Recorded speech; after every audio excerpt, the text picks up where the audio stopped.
Watch this dog. She's a superstar. I put this in so you can get a sort of feeling of what the distance is that this dog is working. It's a very long field, and I'm putting pheasant wings out there. And that's something that we've been working on, is teaching the dog to work farther away from me. So we do this, and then we start working on recall, teaching the dog to come when it's called. So I put him out there, and you see it is a pretty long distance. And the dog at the end, Tracer at the end of this, does the whole distance of the field, sits there, waits for me to call her. She's awesome. So here's me and Tracer, and I'm gonna send her out there for the pheasant wings.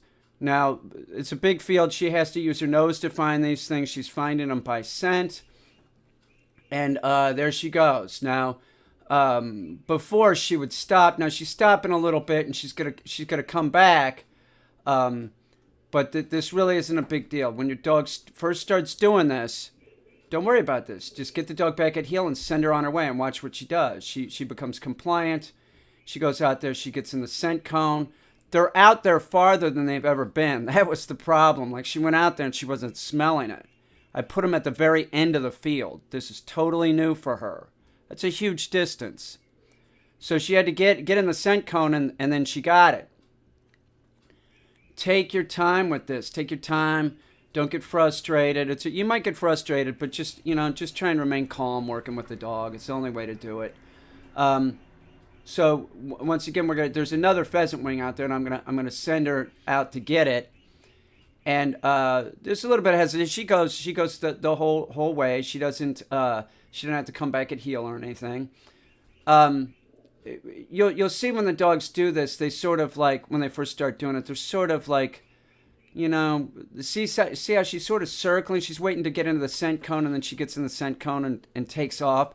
They can't see it with their eyes. They have to see it with their nose. Have your patience when you're training scent work. With all of it, have patience. Do not flip out on the dog. That'll just make matters worse. So you got to train the dog. If you could afford to find somebody that can train your dog and train your dog without food, that is the route you want to go, by the way. There's very few of us. Most dog trainers are using food, even balance trainers. It's nonsense. The dog, you could use anything that the dog likes to do for positive reinforcement, like running. That's why what's coming up right now, teaching the dog to come when it's called, it's very important, because the dog's sitting and the dog wants to run. So you'll see her at first. She is going to screw up because she's taken off. And I need to teach her not to take off. See what she's doing? She wants to go with me. We're not doing that. I'm trying to find a marker so we're sort of in the same place each time. So we have some success. It's not totally terrible at the beginning. I know where this dog is as far as, like, training goes. So they are allowed to screw up. They're allowed to see how she's acting like she wants to take off. Not good. Not good. So I know this about this dog. So when I walk back to my position, I put her at sit. She's gonna screw up, and I'm see how I'm looking over my shoulder. I'm waiting for her to screw up, and I'm going to start right away walking towards her, sort of, and saying, no, and get her back where she's supposed to be, and I'm giving her pressure. I'm giving her verbal pressure, like, what the fuck are you doing, man? The fuck are you doing? I was also using vibrate on an e-collar. I kept tapping it until she sat down. Now, it does get better. It does get better, but you can't just, you got to move past this. And you can't do it without... See, she's doing it again. I'm going to walk out there. I'm going to meet her. I'm going to put her back where she is. You have to do this leg work. I'm giving her shit. So what the fuck are you doing? I'm hurrying her up, and I'm going, get the fuck over her. God fucking damn it. And at times, she needs to bump into the right... I was trying to bump her into the right position to go straight. Now... watch this. She starts becoming compliant right about here. She starts picking up on that. I'm not into this. I don't want her to just run. And see, running is positive reinforcement. So she just wants to take off. That's just how it is. Heel. Sit. Get back here and heel. Sit. Now notice when I'm walking, I'll turn around and I'll say no.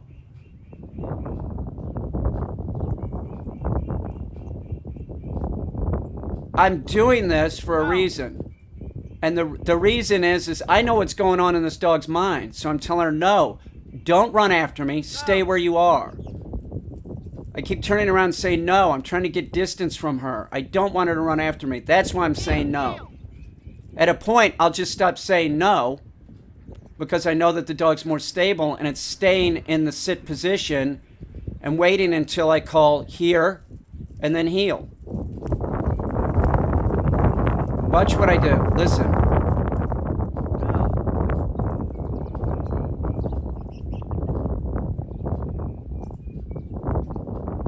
No. No. No. Notice I keep looking over the shoulder every now and then. I do not want her to run. Here. Heel. She comes, she's got to come into heel. Beautiful. Sit. That was pretty good. Go a little straight. Sit. Get back here, man. Want her going straight. Get your fucking ass back here. Quit being a douche. There you go. Get in position. The same thing. I know she's not to the point. I still have to be turning around and saying no. Do you understand? I'm saying no because I know what's going on through this dog's mind. You know, whatever. Call me psychic, whatever. I know what the dog's doing. I know how her mind is working. So I'm turning around saying no. I'm reinforcing no. Don't chase after me. It's not time to run yet. Wait until I give you the command. No. No. Here. She can haul ass.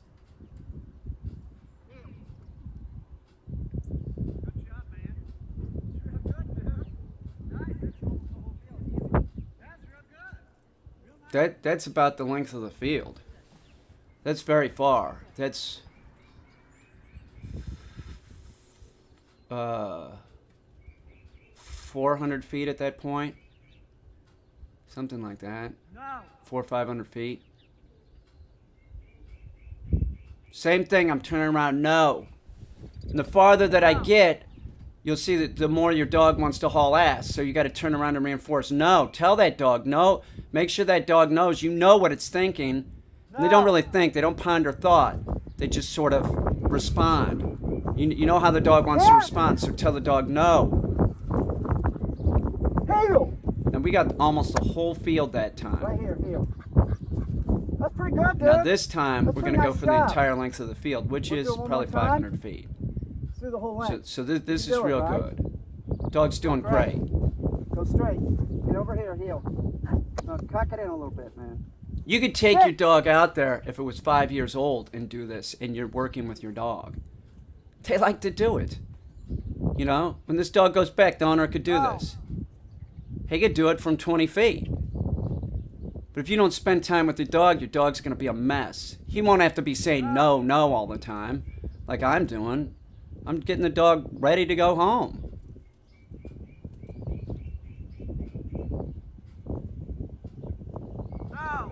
See how she's sort of itchy? I know that she's thinking, I want to chase after him. I want to run. I want to run. She's a dog. I'm the entire length of the field at this point. It's 500 feet. Look at the dog haul ass. Remember, dogs are sprinters. They're not long distance runners. Now, she's run a lot. She's done. We're putting her up after this. Don't overwork the dog. Do not overwork the dog. Put him up wanting to do more. That's it. Just take your time. Be thorough. Try not to get frustrated. Keep using the same words. Watch your tone. Watch your timing. Be sure that if the dog is coming off of its mark, you might want to use some kind of place target that the dog sits on. I don't know. It's your dog.